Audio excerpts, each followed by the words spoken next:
விளக்கங்கள் கிடைக்காமல் சகோதரர் மிகவும் குழப்பமடைந்தார்.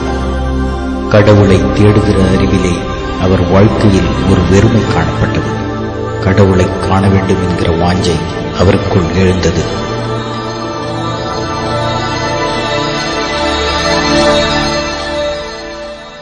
இந்த சூழ்நிலையிலே சகோதரருக்கு ஒரு நல்ல கிறிஸ்தவ நண்பர் கிடைத்தார். ஏன்டா ஸ்கூலுக்கு வரல? உடம்பு சரியில்லையா?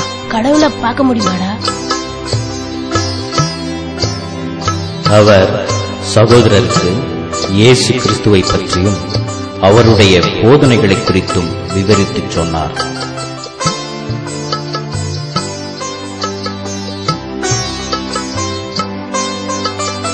வேதாகமத்தின் ஒரு பகுதியாகிய புதிய ஏற்பாட்டை வாசித்து பார்க்கும்படி கொடுத்தார்.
சகோதரர் முதல் முறையாக தேவாலயத்திற்கு சென்றார்.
போடா இயேசு.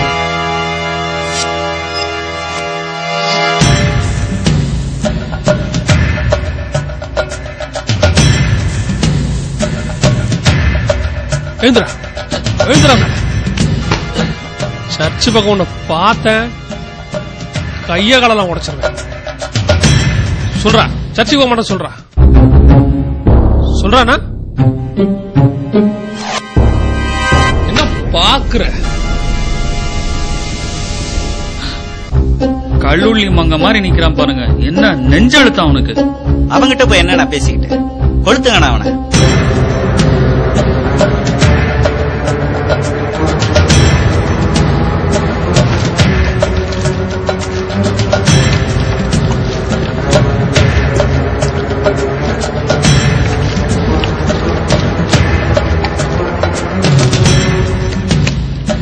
இப்ப இயேசுவை வேணாம்னு சொன்னா கூட உன்னை விட்டுருவேன்.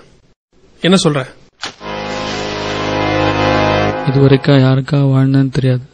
சாவரதாவது இயேசுக்கா இருக்கட்டும்.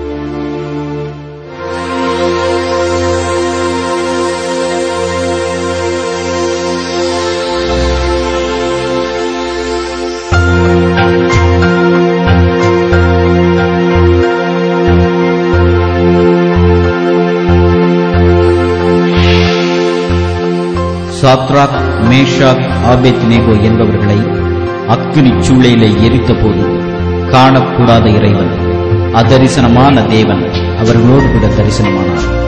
அதே தேவன் சகோதரர் முதல் முறையாக தரிசனமாகி, நான் உன்னோடு கூட இருக்கிறேன், உன்னை விட்டு விலகுவதும் இல்லை, உன்னை கைவிடுவதும் இல்லை என்று தேற்றினார்.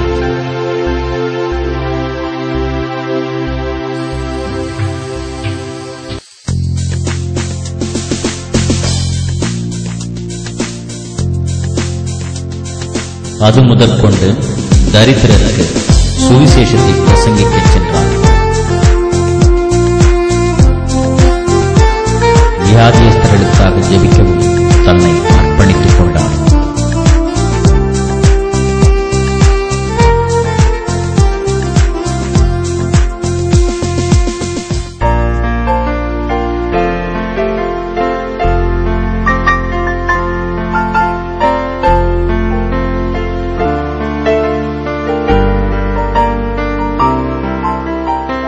சகோதரர் தன் வாழ்க்கையின் எதிர்காலத்தை குறித்தும் ஊழியத்தை குறித்தும் அதிக குழப்பமடைந்தார்.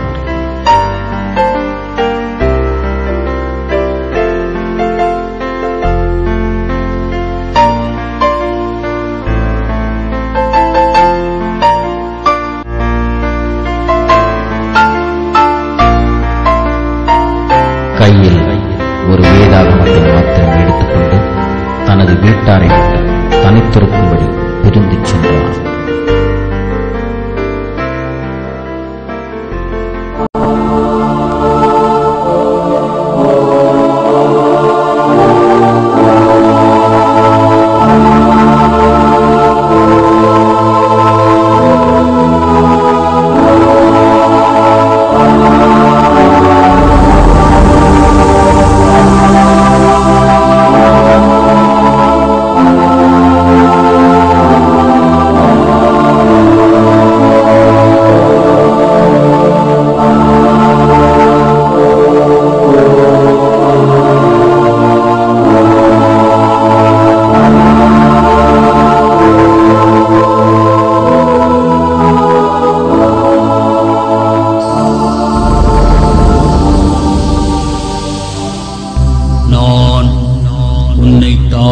வயிற்றில் உருவாக்கும் முன்னே உன்னை அறிந்தேன். நீ கர்ப்பத்தில் இருந்து வெளிப்படும் முன்னே நான் உன்னை பரிசுத்தம் பண்ணி உன்னை ஜாதிகளுக்கு தீர்க்கதரிசியாக கட்டளையிட்டேன். நீ உலகமெங்கும் போய் சர்வ சிருஷ்டிக்கும் சுவிசேஷத்தை பிரசங்கி.